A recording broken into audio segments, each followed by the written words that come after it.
Tu me dis quand... C'est bon.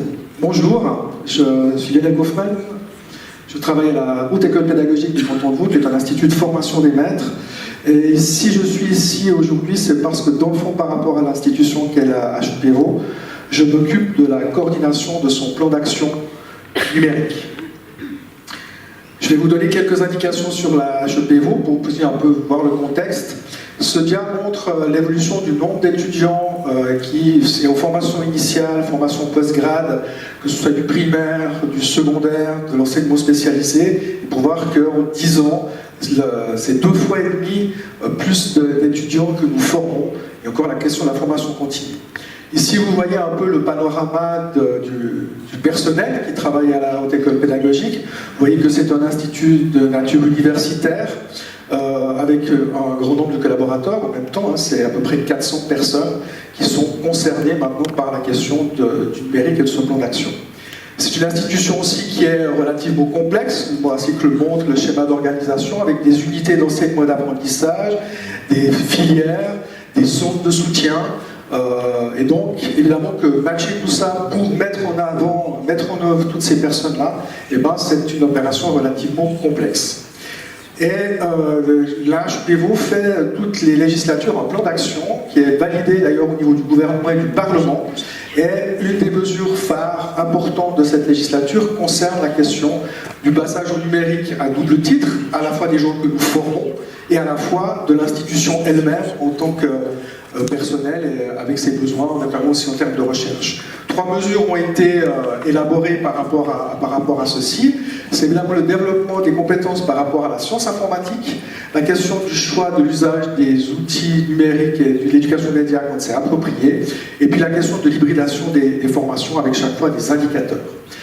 Plus largement, le canton de Vaud, avec sa nouvelle ministre qui est à sa 3e rentrée, a mis en place au niveau du canton, du gouvernement, un plan d'action numérique global. C'est la mesure phare de la législature et qui se décline évidemment par rapport à la question éducative. Et évidemment que la HEP a un rôle à jouer, on verra tout à l'heure, par rapport à ces questions-là.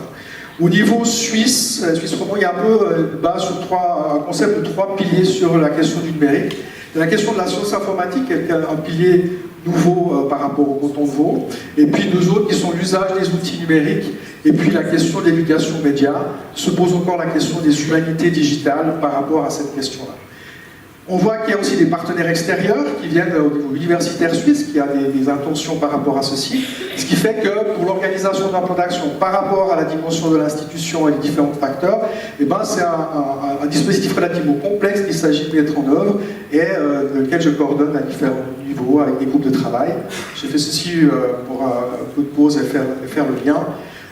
Donc différents groupes de travail, des partenaires extérieurs, et par rapport à tout ça, évidemment, il s'agit d'animer cet élément-là, de faire qu'il y ait de l'huile dans le rouage par rapport aux intentions du comité de direction de la HEP. Question par rapport à la mise en œuvre, évidemment, top-down, bottom-up.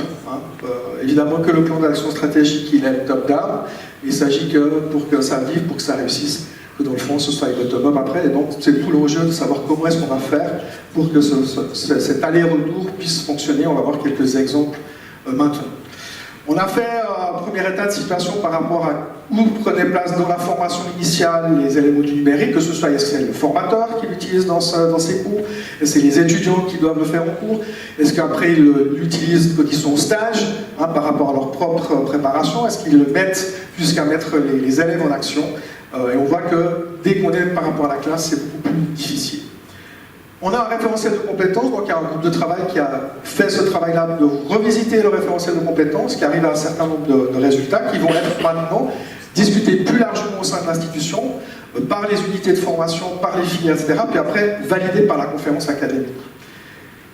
On a évidemment des actions dès maintenant, concrètement, de formation continue, de formation initiale, des éléments qui sont transitoires en attendant la refonte du référentiel de compétences, la refonte du plan d'études, donc des mesures transitoires, et puis on verra qu'il y a ce plan d'action numérique du canton, donc il s'agit aussi d'intervenir par rapport à des opérations de formation continue.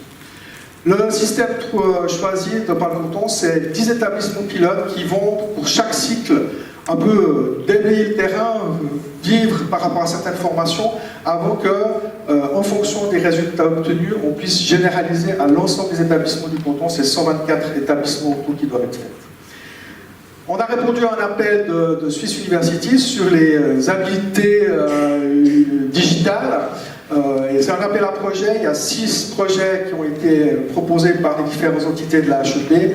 Le comité de direction, on a retenu 3 qui ont été validés au niveau suisse, maintenant qui vont être mis en œuvre.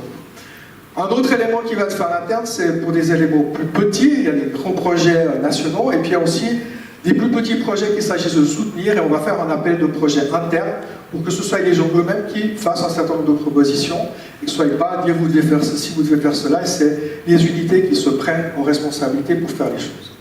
On va aussi organiser des éléments d'échange, des midis pédagogiques. On va faire venir qu'est-ce qui s'est passé dans les établissements pilotes, qu'est-ce qui se passe en formation.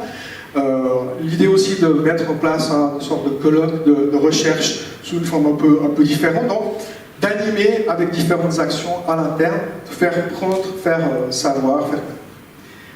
Un autre projet qui est un laboratoire qui devrait permettre d'expérimenter différentes modalités de formation, avec ou sans le numérique d'ailleurs, et surtout qui va réunir plusieurs entités différentes, puisque un des problèmes peut-être que nous rencontrons, c'est que nous travaillons beaucoup en termes de cheminée et non pas en aspect transversal, et donc par rapport à ça, on doit le faire. Un élément final, c'est les résultats, c'est aussi via le rapport de gestion dans nos unités, dire qu'est-ce que vous avez fait, où est-ce que vous vous situez, ce qui nous permet aussi d'avoir un premier état de situation par rapport à qu'est-ce qui est entrepris. On voit qu'il y a quand même beaucoup de choses qui sont faites à des degrés divers par les unités.